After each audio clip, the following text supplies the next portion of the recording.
오늘 본문이요. 하나밖에 안 읽었지만 또 뒤에 보면 22절부터 31절까지도 보셔야 되고요. 그리고 순서대로 해야 되지만 18장에 가면 18절부터 30절까지 또 돈에 대한 이야기가 나와요. 요 세 단락을 동시에 보겠습니다. 읽지 않더라도 성경을 제가 설명할 때 성경을 옆에 딱 펴두시고 이렇게 봅시다. 우선 세 개의 이야기다. 그렇게 됩니다. 첫 번째는 14절부터 18절. 두 번째는 20절부터 31절. 세 번째는 18장 18절부터 30절. 이 세 개의 이야기가 오늘 다룹니다. 자, 첫 번째 이야기부터 출발합니다. 돈을 좋아하는 바리새인들에 관한 것이다. 돈의 역사에 대해서 좀 조사를 해봤어요. 돈이 언제부터 했냐고 보니까 백과사전은 이렇게 나왔어요. 멕시코 아즈텍 문명에서요 최초의 화폐가 만들어졌는데 그게 요즘 우리 커피 카카오 콩이라고 말합니다. 카카오 콩을 이 화폐로 이렇게 세웠다고 합니다. 썩지 않는 거 봐요. 이게 카카오 콩이. 근데 문제는요 왜 없어졌냐면 이 사기꾼들이 진흙으로 콩을 만들어가지고 벌써 이 가짜 화폐가 이때부터 발견되어서 이게 없어졌다고 하네요. 에스파냐에서 최초의 동전을 만들었다고 합니다. 에스파냐가 어디죠? 요즘에? 스페인. 스페인 맞죠? 스페인. 그래서 동전이 만들어졌는데 이 동전이 에스파냐 스페인이 어디를 점령했어요? 남아메리카, 특히 멕시코 같은 데를 점령했잖아요. 멕시코가 이거 금광, 은광이 막 풍부했대. 멕시코의 거의 절반 이상의 금과 은을 스페인으로 다가와 스페인이 부자가 됐대요. 멕시코 사람들이 스페인 제일 싫어한대요. 자기 다 뺏어갔으니까. 우리가 일본 싫어하는 만큼 그렇다는 거군요. 여기서 금화와 은화를 제조했는데 얼마나 금을 많이 갔으면 웬만한 스페인 귀족 가문의 창틀, 거울 틀까지도 다 금으로 다 도금했다고 할 정도로 금을 많이 가져갔대요. 그거 좀 아시기 바라요. 상식적으로. 금 좋아하죠? 요즘 금값이 좀 올랐답니다. 올랐어요. 저는 뭐 달랑 이거 하나밖에 없습니다. 로마 제국에서 드디어 이제 화폐가 공식적으로 거래되기 시작했어요. 화폐 사니까 기억나는 게 뭐예요? 데나리온, 노동자 일품사 데나리온, 또 참새가 한 아사리온, 그래 아사리온 기억나네요. 아사리온 그런 것들이 기억나고 유대인들에는 세겔, 또 뭐 기억나요? 문화, 혹시 한문화. 세겔 그거는 뭐예요? 한 세겔 바다에서 건졌더니 하나님께 가시 그렇게 얘기했고 달란트를 계산해 보니까 6천 드라크마라고 하는데 무게가 34kg이에요. 1달란트가. 세겔이요 11.4g이니까 금 세겔이면 금 세돈이에요. 세돈. 응? 세돈이에요. 그러니까 34kg이면 한 달란트가 엄청난 금액이라는 걸 알 수 있죠. 그죠? 성경에 나오는 달란트가 여러분들이 받은 재능들이 있잖아요. 재능들 달란트라고 그러잖아요. 탤런트, 영어로 탤런트. 거기서 뭐 드라마 탤런트가 나왔잖아요. 아주 비상한 재주를 가졌는데 하나님은 우리 모든 사람에게 공평하게 달란트를 더 줬잖아요. 그 달란트가 환산하면 이렇게 귀한 금액이다. 그러니까 한 사람 한 사람마다 하나님이 다 달란트 주셨어요.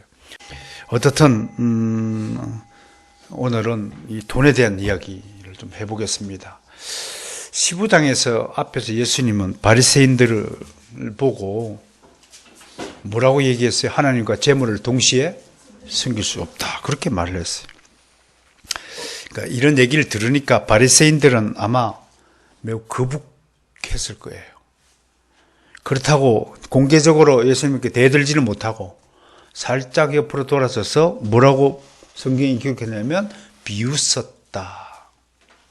몇 절에 있나요? 14절 바리새인들을 돈을 좋아하는 자들의 이 모든 것을 듣고 비웃었다. 영어 성경을 찾아보니까 ridiculed라고 되어 있는데 이게 무슨 뜻이냐면 의도적으로 조롱했다. 어딜 저도 그런 기억이 나네요. 어떤 교회 가서 설교를 하는데 2층에서 팔짱을 탁 끼고 다리를 꼬고 앉아가지고 옆으로 앉아요. 이렇게 딱 이렇게 쳐다봐요. 그리고 배실배실 웃어요. 그런 분들이 이렇게 비웃었다는. 교회 안에도 그런 식구가 있어요. 뭐 따라 교회 왔는지 난 참 이해를 못하겠어요. 하나님 말씀을 전하고 있는데 빼딱하게 하는 분들. 특히 자유주의적 발상을 가지신 분들. 아까 오전에도 우리가 해방주의라고 그랬는데 해방신학, 해방주의, 해방적 사상을 가진 자유주의자들의 특징이 뭔가요?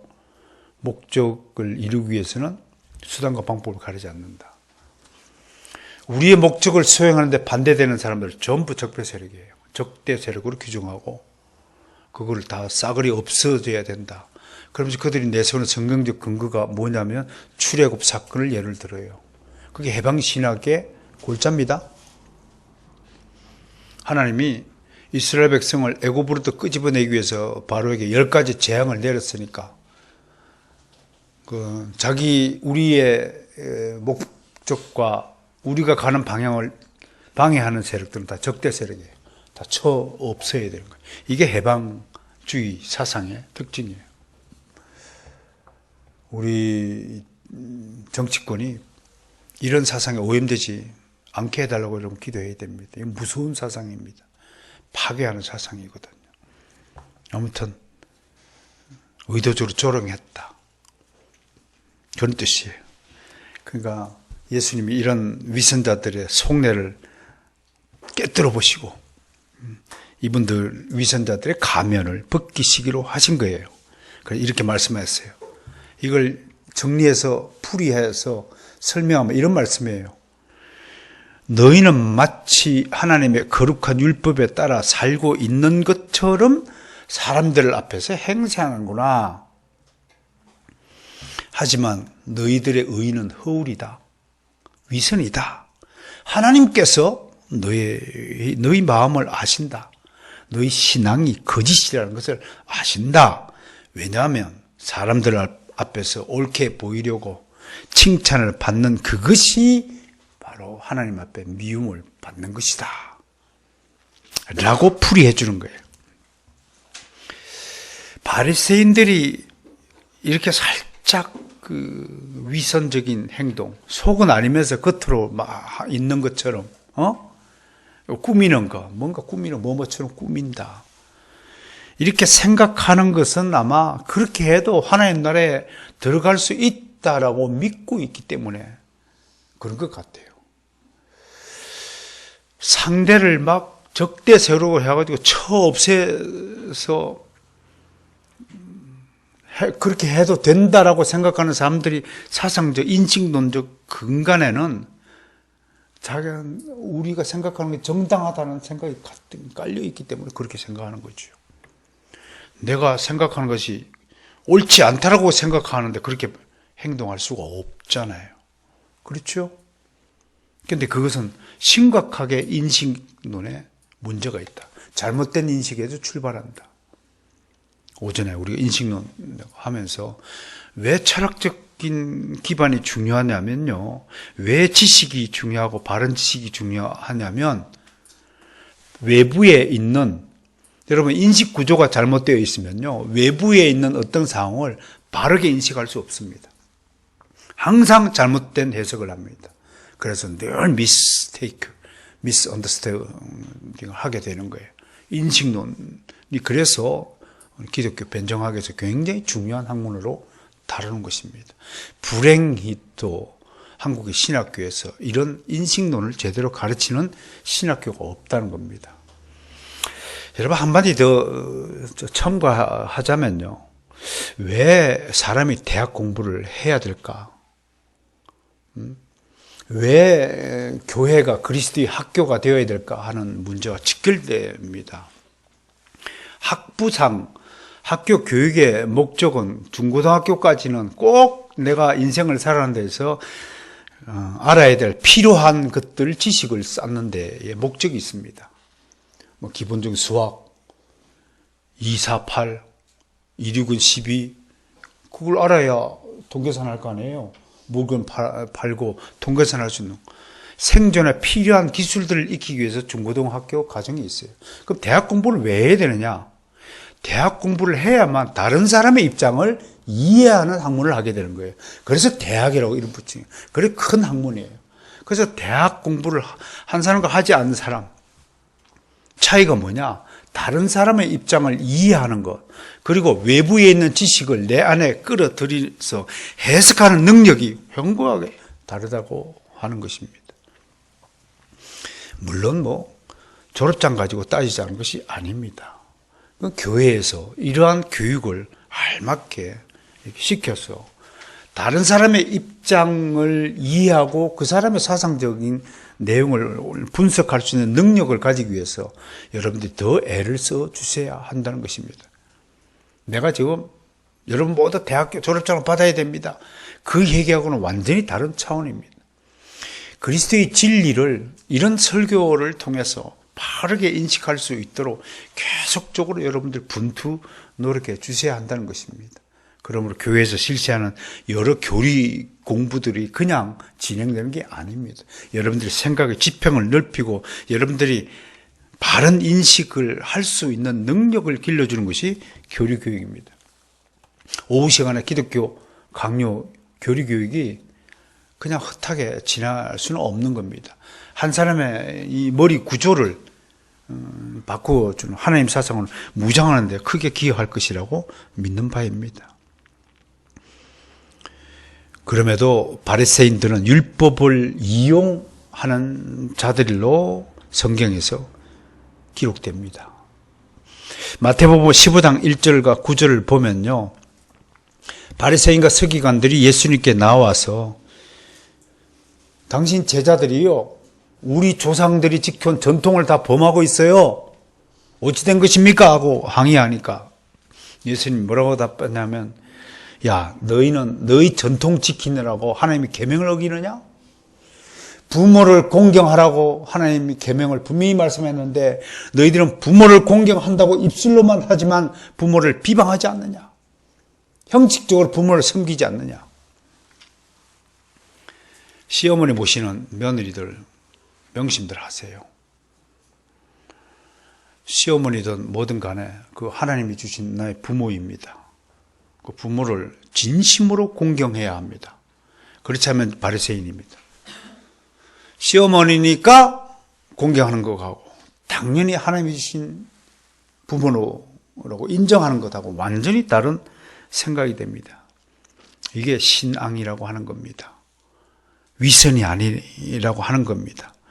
마태복음 23장 16절에서 23절 보면 바리새인들이 나는 11조를 틀림없이 잘 냅니다. 하루에 3번 기도하고 11조 꼬박꼬박 냅니다 하고 자기 의의를 자랑하니까 예수님이 율법보다 더 중요한 것은 정의와 긍휼과 믿음이다. 이렇게 대받아쳤습니다. 형식적인 신앙이 중요한 게 아니라 정말 하나님을 사랑하는 것, 그 마음 잃지 않기를 주님 축원합니다. 이런 바리새인들의 이중성을 두고 주님은 하나님 나라에 들어가기 위해서는 뭐라고 말씀해요? 몇 절이에요? 16절. 복음이 전파되어 사람마다 그리로 침입하느니라. 이 무슨 뜻이냐? 하나님 나라에 들어가기 위해서는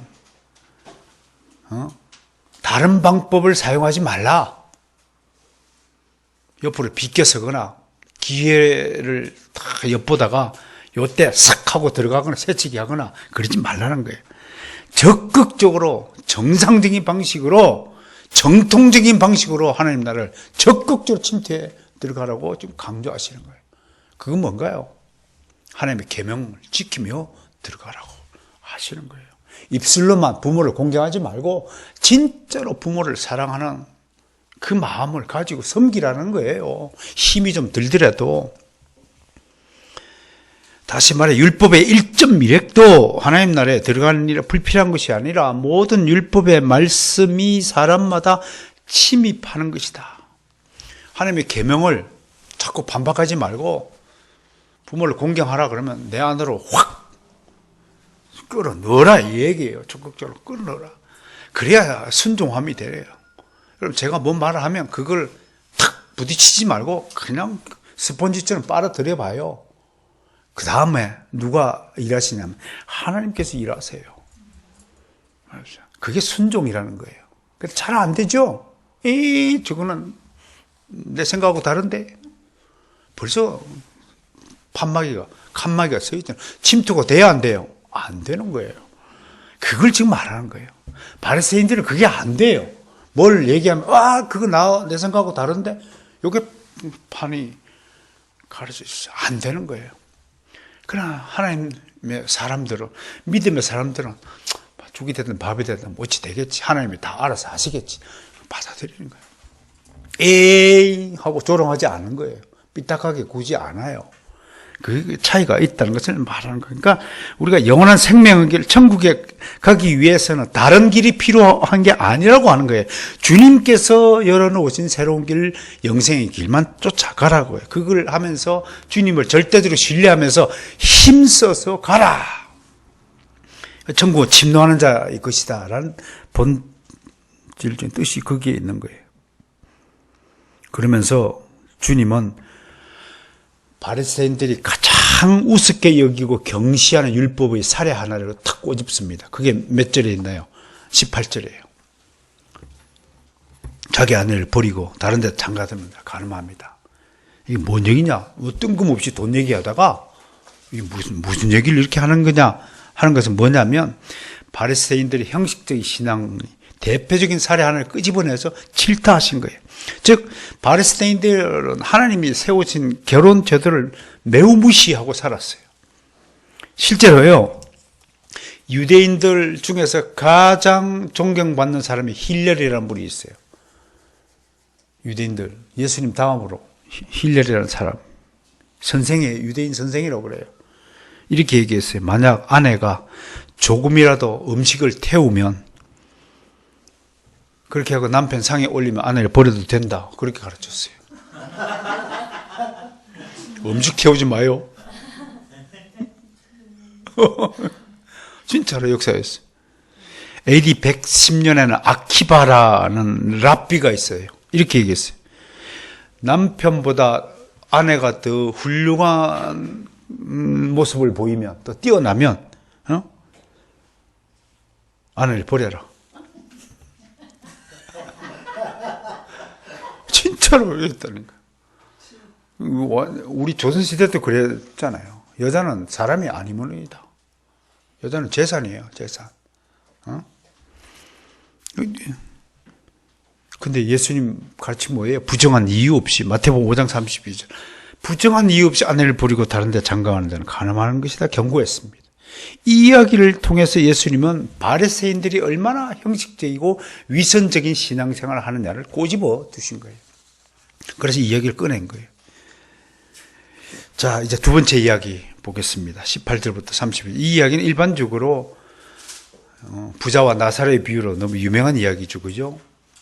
이 이야기를 전개하기 전에 알다시피 앞에 이야기와 아무리 연관 없이 이야기를 끄집어낸 게 아니라고 하는 것입니다. 그럼 15장으로 가면 15장에서는 무슨 얘기냐면 가난하고 힘없는 사람에 대한 옳지 못한 태도를 지적한 것이고 16장은 재물을 불이하게 사용하는 사람들을 꼬집는 내용이에요. 결국은 뭔가요? 재물이든 사람이든 올바른 신앙이 아니라는 거예요. 바리새인들 같이 그런 위선적인 신앙과 행동을 보이지 말라는 거예요. 특히 오늘 설교의 내용은 특히 돈에 대한 바른 가치관을 가지지 못하면 어떻게 되느냐 하는 예수님의 교훈이 중요한 거예요. 앞에 15장에 우리 탕자, 불의한 청지기 이 비유의 그 주인 부자도 보세요. 우리가 그 부자가 불의한 방식을 통하여 자기 살 길을 모색한 청지기를 칭찬했지만 그 부자도요, 사실은 자신의 재물을 가지고 친구를 사귀거나 이웃을 봉사했다는 구절이 없어요. 예수님은 이런 이야기들을 통해서 그 부자가 청지기를 칭찬했다고 하여서 그 부자를 칭찬한 게 아니에요. 그 얘기를 하는 거예요. 왜? 그 부자도 자신의 재물을 하나님이 원하는 방식으로 사용하지 않는 사람이라고 하는 거예요. 그렇다면 누가복음 10장에 정말 우리가 이상적인 부자, 선한 사마리아의 비유에 등장하는 그 상인 부자처럼 자신이 가진 재물을 곤란을 당한 사람을 위해서 쓰고 있는 모습을 보세요. 그럼 선한 사마리아인의 비유에 나오는 그 부자와 15장에 나타나는 부자와 오늘 주인공들 바리새인들, 돈을 좋아하는 바리새인들과 비교가 되지 않겠습니까? 자, 이제 이번째 그 부자와 나사렛의 비유 이야기를 한번 해보겠습니다. 연극으로 치면 1막과 2막으로 나눌 수 있어요. 우선 19절부터 22절까지가 1막이에요. 한 부자가 있는데 그는 날마다 호식했어요. 몇 절인가요? 한 부자가 있어. 19절부터 시작. 한 부자가 있어. 자색옷과 고운 배옷을 날마다 호화롭게 즐기더라. 아주 어떻게 호화호식했는지 상세하게 기술되었어요. 부자니까 뭐 좋은 옷 입고 호화호식하는 거 당연하다고 생각할 수도 있을 것입니다. 아브라함도 부자였고 요셉도 부자였잖아요. 성경은 단지 부자라는 이유만으로 그들을 책망하지 않습니다.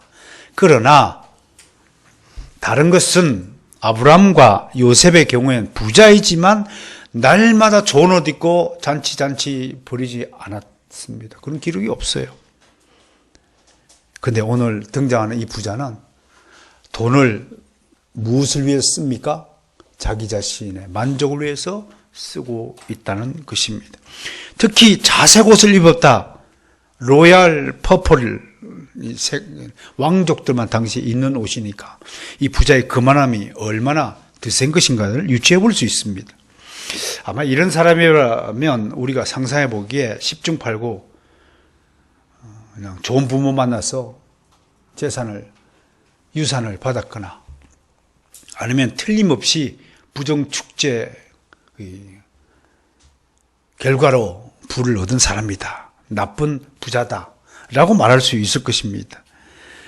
그리고 심리학적으로 보면 자기가 돈 있다고 뻐근거리고 거들먹거리고 호화잔치를 벌여갖고 막 자랑하는 것은 심리학적으로 자기애에 아주 가득 찬 사람입니다. 특히 여러분 기독교는 이타주의입니다. 자기 사랑주의가 아닙니다. 이기주의가 아닙니다. 이타주의입니다. 그것 하라고 우리가 부르는데 이런 분들은 정신적으로도 영적으로도 매우 미숙한 사람에 불과하다 생각할 겁니다. 특히 이런 사람들의 특징은 대부분 돈이 얼마나 귀한 것인지 몰라요. 그리고 기본적으로 가난한 사람 심중이나 입장을 이해하지 못해요. 왜 가난한지 이해를 못해요. 자기가 돈이 많다고 보니까. 그리고 또 심한 경우는 가난한 사람을 혐오합니다. 그들에게 인정을 베푸느니 집에 강아지에게 고기를 던져주는 것이 낫다고 생각합니다. 오거스틴도 회심하기 전에 마니교를 믿었을 때 마니교도들은 가난한 이웃에게 긍휼을 베푸는 것을 마치 똥물을 뒤집어 쓰는 것처럼 추하게 여겼다. 이게 이런 상태인 거예요. 심리적으로 그렇다는 거예요. 정말 인정이라고는 눈꼽만큼도 없는 사람이에요. 남들보다 재산이 훨씬 많으면서 조금도 손해보려 들지 않고 자신의 것을 꼬박꼬박 챙겨요. 속된 말로 동기신에 유혹된 사람이다 말할 수 있어요. 자기 것 쓰는 거 아깝게 생각하는 사람이에요. 어떤 분은 옛날에 제가 어떤 분 만났는데 건물에다가 이렇게 못을 치니까 자기 심장에 못을 치는 거죠. 그렇게 느끼는 거예요. 재물에 자기의 소유, 요게 집착을 가진 사람이에요. 그게 얼마나 위험한 정신병의 하나인지를 모르는 거예요. 소유하려고 들은 것, 사랑도 마찬가지예요. 이 집착, 자기 손에 집어넣고 소유하려고 하는 것을 사랑으로 착각하고 있는 거예요. 사랑은 내 것을 베푸는 겁니다. 가지려고 하는 것이 아니에요. 움켜쥐는 것은 사랑이 아니에요. 어떻든 그런 점들을 생각해 볼 때 이런 그 부자는, 호호식하는 부자는 심리적으로도 문제가 있다. 이 부잣집 대문에 누가 누워 있어요? 한번 봅시다. 20절 시작. 그런데 나사로라 이름만한 거지가 헌데투성이로 그의 대문 앞에 버려진 째 있었다. 나사로라고 합니다. 왜 누워 있었을까요? 뭐 다리가 잘못되어 걸을 수 없을 수도 있겠지만 제 경험상으로는 배가 너무 고파서 누워 있을 수 있다고 봅니다.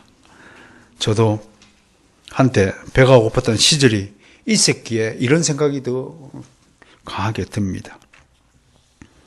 근데 나사로는 이름이 참 묘합니다.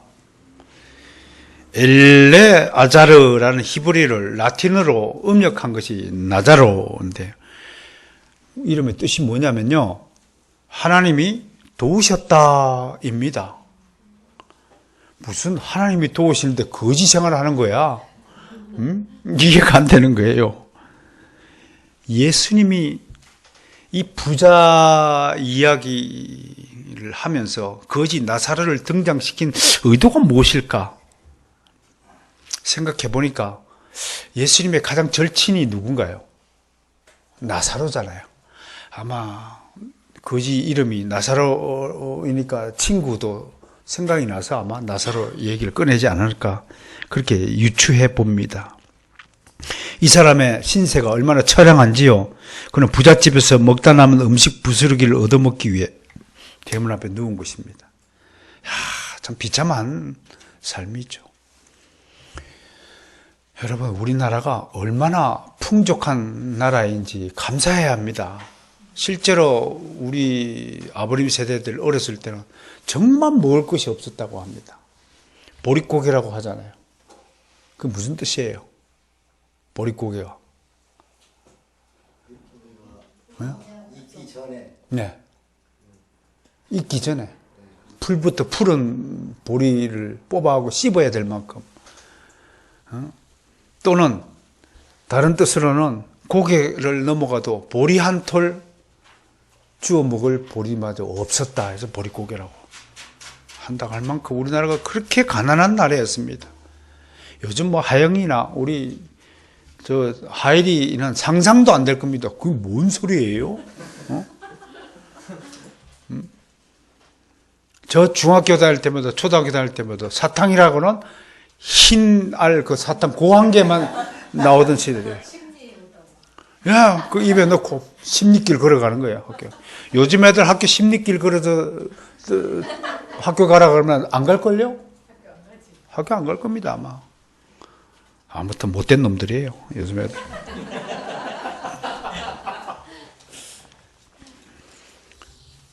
나사로를 위해서 하나님이 도우셨다고요? 참 이상하죠. 나중에 나오지만 정말 누가 복 받아요? 나사로 복 받잖아요. 끝에 가봐야 아는 거예요. 인생 가봐야 아는 거예요. 잘 죽지 못하면 실패한 인생이야. 두려움 속에서 죽는다면 실패한 인생이에요. 제가 설렁을 잘 죽자는 말을 왜 괜히 하는 줄 알아요? 잘 죽어야 됩니다. 사람들이 박수 속에서 잘 죽었다. 우리 교회에도 나 죽으면 그럴 사람이 있어요. 잘 죽었다. 그 잘 죽었다는 뜻이 영 다르네요. 무엇을 도왔느냐? 영생의 선물을 주신 것이니까 진짜 복을 받은 거죠. 중요한 것은 이 이야기였어요. 이 부자가요, 매일 자기 집을 드나들면서 나사로를 보았을 겁니다. 가난한 이웃을 보았을 거예요, 거지를요. 얼마든지 그는 마음만 있었다면 나사로에게 동정을 베풀 기회가 있었습니다. 그래서 그는 거지 나사로에게 관심을 두지 않았습니다. 아마 매일 집을 드나들면서 나사로 보고 인상을 찌푸리거나 침을 뱉거나 당장 끄지라고 고함을 질렀을 것입니다. 이게 오늘 등장하는 추한 부자의 실상입니다. 어쨌든 상황이 어떻게 끝나요? 두 사람이 죽어요. 부자의 호화식과 나사로의 고생은 죽는 것으로 끝나는 거예요. 아무리 고생해도 죽으면 고생 끝이에요. 고생합니까? 죽으세요. 고생 끝이야. 이거보다 큰 복이 없어요, 사실은. 빨리 죽는 것도 복이다. 따라서 시작. 네. 내가 전에도 얘기했잖아요. 어떤 목사님이 막 병에 걸려갖고 죽기 싫어갖고 살려달라 그러니까 면회 갔던 목사님이 듣다 짜증나고 막 고마 목사답게 죽어 있어. 그러고 병문안을 마치고 왔다 안 합니까? 죽을 때 잘 죽어야죠. 근데 죽고 난 다음에 두 사람의 처지가 완전히 다르다는 것을 오늘 성경이 소개하고 있어요. 나사로는 보세요. 나사로는 어떻게 죽어요? 천사들 22절 천사들에게 받들려. 두 번째 아브라함의 품에 안겼다. 천사들에게 받들 것은 천사는 주님을 섬기는 시종들이잖아요. 히브리서 우리 공부했잖아요. 그죠? 히브리서에 섬기는 영이다. 그렇게 소개했잖아요. 그 나사로는 누구한테 갔다는 거예요? 하나님에게로, 주님에게로 갔다는 거예요. 아브라함 품에 안겼다라는 말은 아브라함은 모든 믿는 자들의 조상이니까 믿는 사람들이 있는 곳에 갔다 그 얘기를 하는 거예요. 근데 부자에 대해서는요, 그냥 장사되었다만 딱 한 줄로 기록되어 있어요. 아마 장례식은 화려했을 거예요. 그죠? 광화문 광장을 쫙 걸어가면서 막, 아이고, 뭐, 선상님. 성경은 이 부자의 죽음 이후에 침묵합니다. 이제 그 침묵한 이유가 그 다음 2막에서 나옵니다. 23절부터 31절까지는 저승에서의 광경이 표현됩니다. 다음 장면이 그것이 어디입니까? 음부라고 하는 겁니다. 하데스라는 곳입니다. 보통 죽은 자들이 거하는 곳으로 알려졌지만 그건 정확한 의미가 아닙니다. 하데스는 분명 고통스러운 곳이며 불타는 곳으로 지옥입니다. 그냥 지옥을 말합니다. 이 장면에서 두 가지를 좀 살펴봐야 됩니다. 하나는 저승에서의 대화가 이생에서의 대화처럼 생생하게 기록되었다고 하는 것입니다. 그게 가능할까? 우리 그렇게 생각할 수 있습니다. 그러나 이걸 문자적으로 해석하면 안 된다는 것입니다. 저 부자가 죽었으면서 눈을 뜬다거나 떨어져 있는 사람을 본다거나 손가락에 물 찔러서 내 혀를 한 방울 떨어뜨려 달라고 한다거나 하는 이런 표현들은 문자적인 측면에서 해석하면 안 된다고 하는 것입니다. 예수님께서 이런 표현을 하는 것은 내세의 삶에 대한 고통스러운 삶을 이야기하고자 이 얘기를 꺼낸 것입니다. 어떤 사람은 구원을 받는 대신에 어떤 사람은 목이 탈 정도로 지옥에서 이렇게 큰 고통을 겪는다는 것을 하나의 예화로 들고 있다는 것입니다. 두 번째 이 이야기를 통해서 우리가 알 수 있는 것은 한 번 죽으면 두 번째 기회가 주어진다, 주어지지 않는다. 절대 주어지지 않는다. 끝난다는 거예요. 그러니까 살았을 때 예수 믿는 것이 좋다, 복이다. 진짜 천국과 지옥이 없으면 어저께도 얘기했지만 우리 목사들이 좀 억울할 것 같아. 노세노서 젊어서 놀지도 못하고 이 좋은 세상 즐기지도 못하고 참고 견디고 여러분들이 제 인생이 어떻게 보여요? 예, 감사합니다. 그래도 목사 하고 싶냐 그러고 안 하고 싶다 그럴걸요? 정태군 어떻게 해?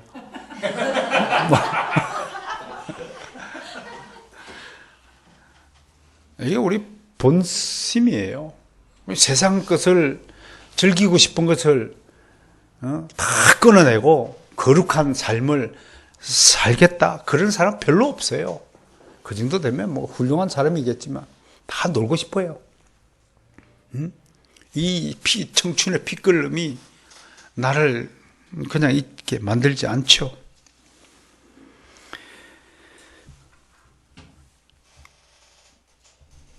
천국과 지옥은 변경될 수 없는 고정된 사실입니다.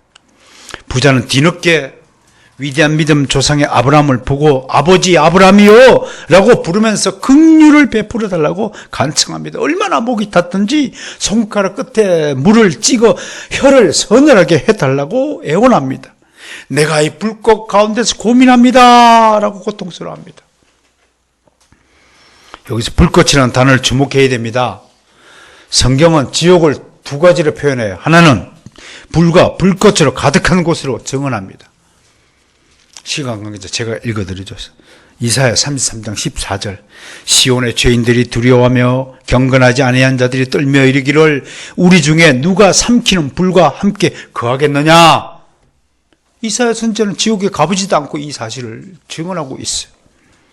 그들이 나가서 패역한 자들의 시체들을 볼 것이라 그 벌레가 죽지 않으며 그 불이 꺼지지 아니하여 모든 해력에게 가정함이 될 것이라 이사야 63장에 이렇게 기록되어 있어요.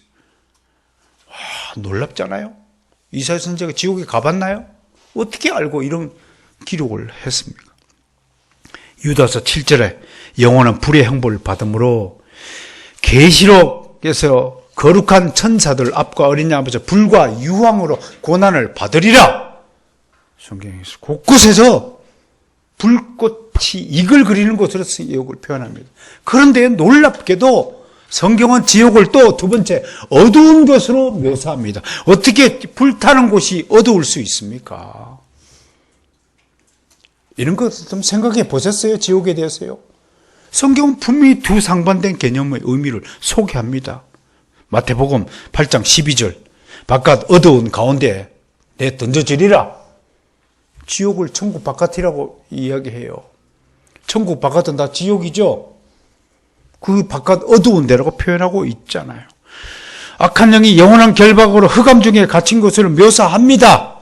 이 모순된 상호 두 개념은 얼핏 보기에는 배타적입니다. 하지만 반드시 그런 것이 아닙니다. 우리는 어두운 공간에 있으면서도 어떤 형태의 열에 의해서 몸이 데일 수도 있어요. 불꽃이 안 보인다고 열이 없는 건 아니죠. 열기 켜놔 보세요. 또 영원히 꺼지지 않는 불은 마귀와 그의 천사들을 위해서 예비된 것이므로 악한 영들을 위해서 불꽃이 준비되었으므로 그걸 육체적으로 물질적인 불꽃으로 이해하지만 않는다면 이 두 모순의 개념을 우리가 충분히 납득할 수 있다는 겁니다. 그런데요, 이 이야기에서 정말 우리가 발견해야 될 중요한 사실이 있어요. 뭐냐? 음부에 갔음에도 불구하고 이 부자가 살아있을 때와 동일하게 전혀 태도의 변화를 보이지 않고 있다는 점을 유념하셔야 됩니다. 생각해 보세요. 그는 아직도 나사로를 자기 종이로 여긴다든지 아브라함에게 저 나사로를 내 형제에게 보내서 지옥에 있다라는 걸 가르쳐 달라고 부탁하는데 아직도 이 부자는 지옥에 있으면서도 불구하고 나사로를 자기 종점 여긴다는 겁니다. 그리고 살았을 때 나사로에 대해 아무런 동정과 긍휼을 베풀지 않은 점에 대해서 어떤 미안한 사과도 없습니다. 당연히 그는 아브라함에게 부탁하기 전에 아버지 아브라함이요, 제가 살았을 때 그 불쌍한 나사로를 보고서도 제가 긍휼을 베풀지 않았음을 용서해 주시기 바랍니다. 양심이 있다면 이렇게 고백을 해야 그게 인간이라는 것인데 어떤 사과도 하지 않아요. 어떤 인정도 하지 않아요. 이를 보면서 왜 불신자들이 자신의 잘못을 인정하지 않는지, 왜 잘못을 하고도 사과하지 않는지를 생각해 보아야 합니다. 그것은 저는 신학적으로, 영적으로 하나님께서 그런 DNA를 그런 사람들이 안 주셨어요. 지금 우리 사회에도 잘못하고도 사과 한마디 하지 않는 것은 그런 DNA가 아예 없는 사람이라고 봐야 하는 것입니다. 우리 주변에는 이 당연한 상식을 부인하고 거부하는 부류들이 있습니다. 이 부자를 통해서 우리는 그런 부류들이 역사상 수많이 존재하고 존재할 것이라는 것을 알 수 있습니다. 이런 부자를 향해서 아브라함이 뭐라고 얘기합니까? 얘야, 영어로 son, my son. 굉장히 다정하게 얘기합니다. 여기서 우리 아브라함 인품을 봐야 됩니다.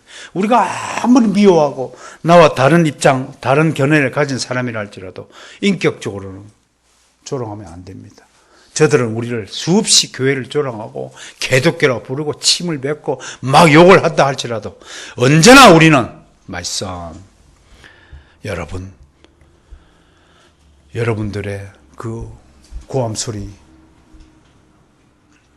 저도 들었습니다만 그러나 여러분들의 주장은 잘못된 것입니다. 인격적으로 조용히 목소리 크게 한다고 이기는 게 아닙니다. 얼마나 당신이 하나님의 진리에 입각한 말을 하느냐 하지 않느냐의 승패가 달린 것입니다.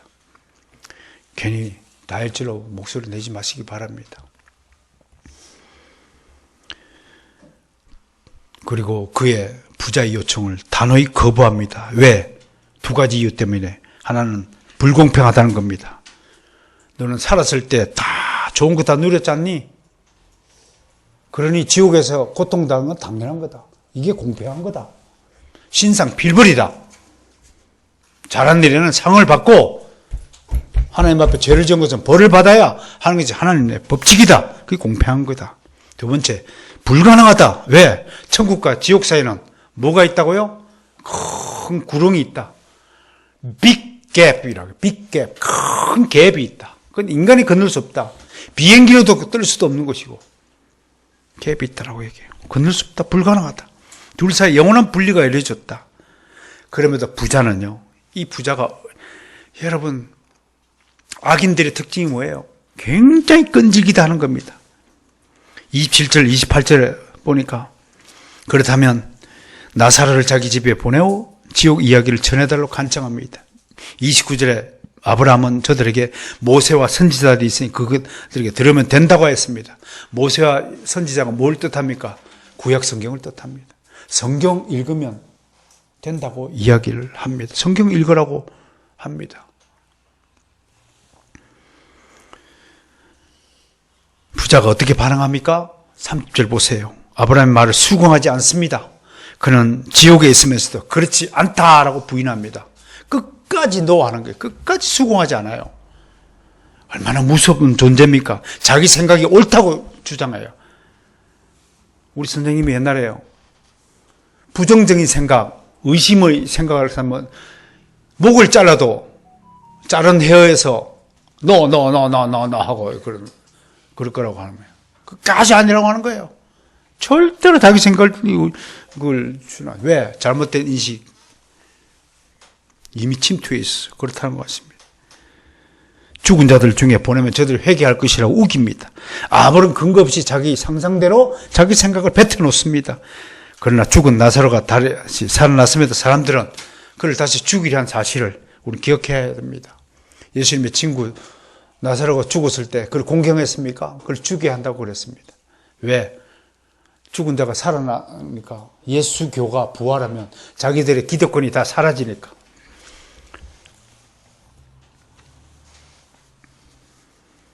이 이야기를 통해 불신자의 한 영혼의 상태가 얼마나 무섭고 끔찍한 것인지 우리는 알 수 있습니다. 그러므로 이 이야기를 통해서 전도한다는 것이 얼마나 무서운 일인가를 아셔야 됩니다. 전도 가볍게 말할 게 아니에요. 정말로 이렇게 무서운 사람들을 상대로 하는 것이 전도입니다. 그냥 단순하게 예수 믿으라? 그게 전도 아닙니다, 여러분. 골수에 박힌 생각의 가치관을 완전히 뿌리째 뽑아내는 것이 전도입니다. 그래야 인생이 바뀌는 겁니다. 그게 우리 힘으로 가능할 것 같아요? 한 사람의 생각을 바꾸는 것이 내가 아무리 좋은 교육을 하고 좋은 설교를 한다고 할지라도 바뀔 것 같아요? 아니에요. 여기에 성령께서 역사하지 않으면 불가능한 것입니다. 그러므로 전도는 그야말로 목숨을 걸고 하는 겁니다. 그래서 우리 개혁교회 칼빈주의 사상에서는 전도 함부로 내보내지 않습니다. 어설프게 내보낸 사람, 전쟁터에 내보내면 못해요. 하루쯤 몰살합니다. 10년 동안 산에서 나무를 상대로 칼 연습하다가 드디어 복수를 하러 간다고 하는데 3천 마리 죽었대요. 실전 못해가지고. 그리고 왜 복음지 일반 교회에서 전도하지만 그 전도 아니에요. 전도가 애들 장난하는 것 같아요. 목숨 걸고 해야 되는 거예요. 이렇게 무서운 사람들을 상대로 해야 되는 거예요. 물품 몇 개 준다고 꼬드김 봐고 교회 온다? 천만의 말씀입니다. 절대로 전도 그렇게 하지 마세요. 진짜 하나님의 말씀을 굳게 믿으시고 엄중하게 당신이 죄인이라는 사실을 선포하시고 뺨을 맞는 한이 있더라도 뺨 맞으면 어떻게 해야 돼요? 하일이는 뺨 맞으면 팍 때릴 거 아니에요? 얼마나 전도가 무서운가를 이 얘기를 통해서 한번 강조해봅니다. 마지막 세 번째 이야기예요. 18장으로 갑니다. 여기는 어떤 관원이 등장하는데 마태복음에서는 청년으로 소개돼요. 그럼 둘이 합치면 젊은 청년이면서 부자예요. 그 젊은 부자가 오늘 주인공이에요. 그런데 이 젊은 부자는 좀 다른 점이 있어요. 뭐냐면 다른 부자들은 영생에 관심이 없어요. 현세에만 관심이 있어요. 그런데 이 친구는 좀 배웠는지 영생에 관심을 두었어요. 예수님을 보자. 선생님, 내가 무엇을 해야 영생을 얻겠습니까? 18장 18절. 그 물었어요. 근데 예수님을 선한 선생님이라고 부르니까 예수님이 즉각적으로 뭐라고 해요? 하나님 한 분 외에는 선한 분이 없다고 19절에서 그의 칭찬을 거절하고 마십니다. 그렇다면 예수님은 스스로 나는 거룩한 분이 아니고 선한 분이 아니라고 하는 것을 말씀합니까? 예, 핸드릭신 이렇게 해설합니다. 예수님은 이 청년이 자신을 선한 선생님으로 불렀지만 그 모습이고 진짜 속내는 그것이 매우 피상적인 호칭이었다는 것을 이미 간파하셨다는 거예요. 왜? 그 다음에 이 젊은 청년이 어떻게 행동하느냐 보면 알게 된다는 겁니다. 만일 이 청년이 진실로 예수님을 선한 선생님으로 믿고 의지했다면 22절에 모든 계명을 다 지키겠다고 결심하고 순종했을 것이라는 것입니다. 그리고 그가 진실로 겸손한 자였다면 주님 20절에서 나열한 계명들이 있죠. 간음하지 말라, 살인하지 말라, 도둑질하지 말라, 거짓 증언하지 말라, 부모를 공경하라 등에 대해서 자신의 죄를 뉘우치고 회개할 것인데 이 청년이 뭐라고 해요? 내가 어렸을 때부터 그거 다 지켰습니다. 야, 어마어마한 분이에요. 이 청년이에요. 다 지켰다는 거예요. 이렇게 헌을 공헌하는 것은 하일이가요. 나는 목사님 요즘에 하루도 안 빠, 한 시간도 안 빠, 열심히 책상을 공부했다는 거 거짓말과 동일한 거짓말이에요. 그렇게 지금 뻥을 치는 거예요.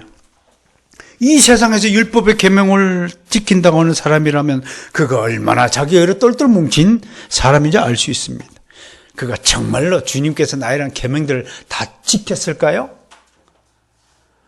이야, 여러분 얼마나 무서운 사람입니까? 하나님의 법을 다 지켰다고 입술로 뻥을 치고 있는데도 두려움이 없어요. 그래도 우리 하일이는요, 못 지킨 거는 못 지켰다고 양심적으로 고백하잖아요. 그래서 하일이에요. 하나밖에 없는 우리 하일이에요.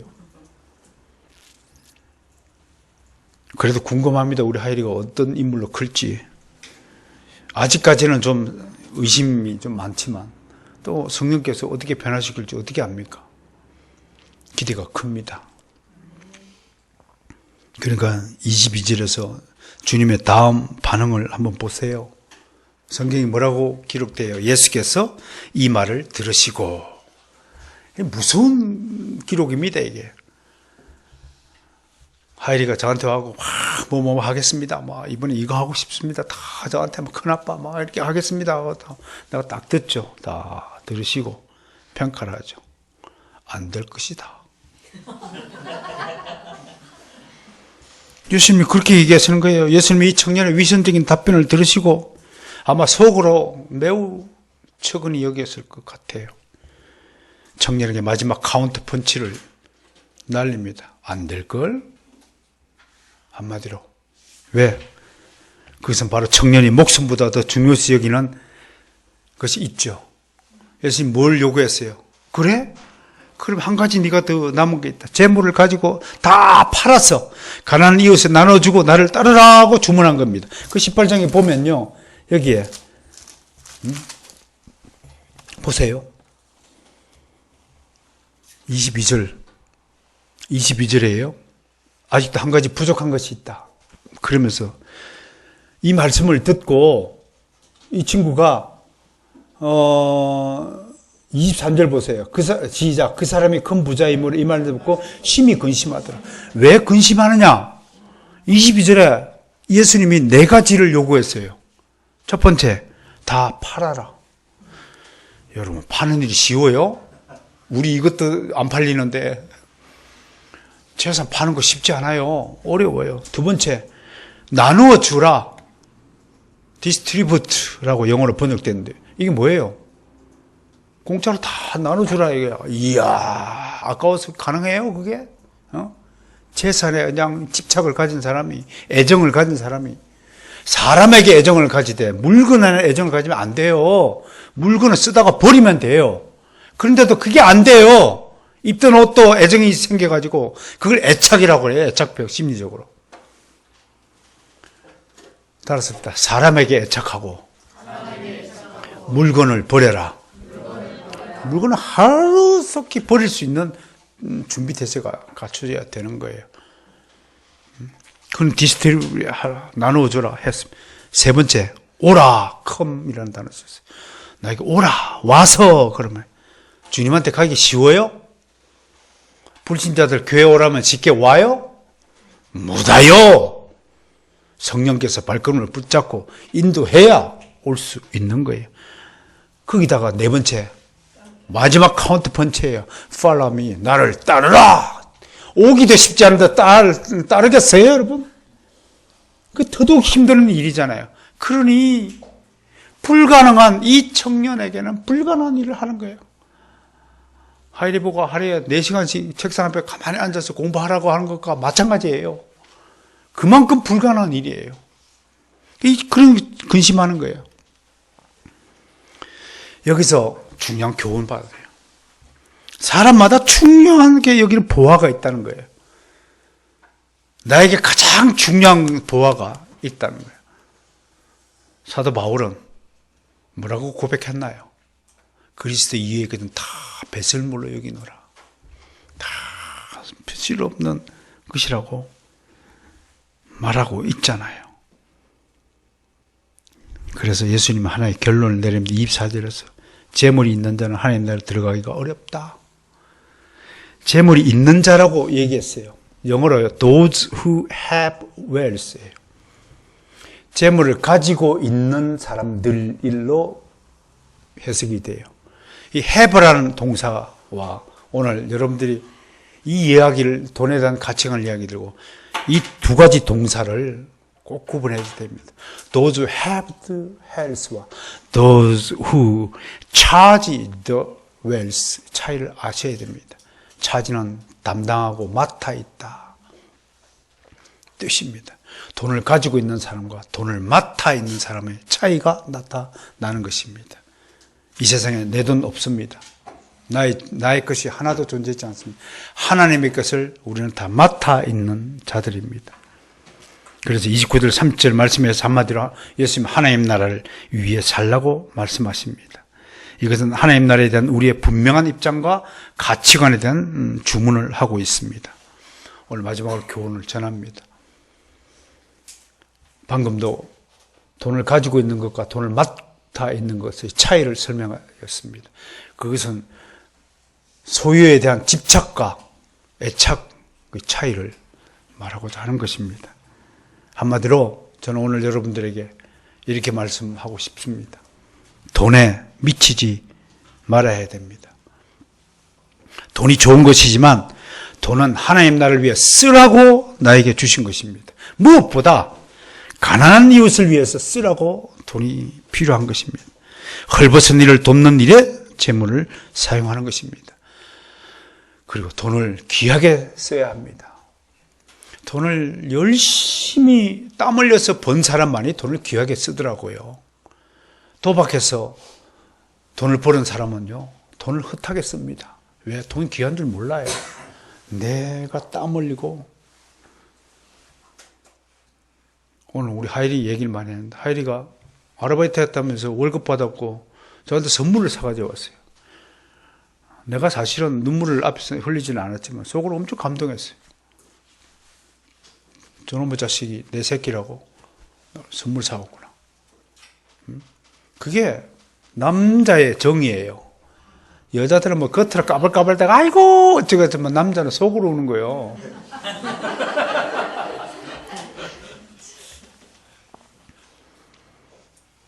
결론입니다. 돈을 잘못 쓰면 지옥 가지만 잘 쓰면 천국 갑니다. 아멘? 그래서 돈에 대해서 좀 바른 가치관을 가지시기 바라요. 특히 돈을 왜 잘 써야 되냐면요. 다른 범죄는 내 개인의 문제에 국한돼요. 돈 가지고 장난치잖아요. 우리 전부 공동체가 다 망하는 거예요. 삐끄덕거리는 거예요. 그러니까 여러분들 돈 가지고 장난치지 마세요. 내 돈만 귀한 것이 아니라 상대방 돈도 귀한 거예요. 돈 잘 써야 돼요, 돈은. 그게 교회를 지키는 일이에요. 교회가 왜 분란스러워요? 왜 뭐 아들한테 상속하느냐 안 하느냐 막 분란이 심해요? 돈 때문이에요. 그러니까 돈을 좀 멋지게 써야 돼요. 돈은 내가 먼저 좀 쓰세요. 내가 좀 많이 좀 쓰세요. 내가 덜 쓰려고 하지 말고 그 아주 영적으로 미숙한 사람이에요. 그 문제야. 트러블 메이커예요. 오늘 그걸 교훈 삼아서 앞으로 우리 바르선개혁교회가 굳건히 세워져 가는 동안에 적어도 우리 성도들만큼은 돈 문제 가지고 장난치거나 돈 가지고 사기치거나 돈으로 다른 사람 마음을 아프게 하거나 내 돈 안 쓰려고 막 기를 쓰거나 하는 그런 어린애 같은 사람은 없기를 바라고 바른 재물관 가지기를 주문합니다.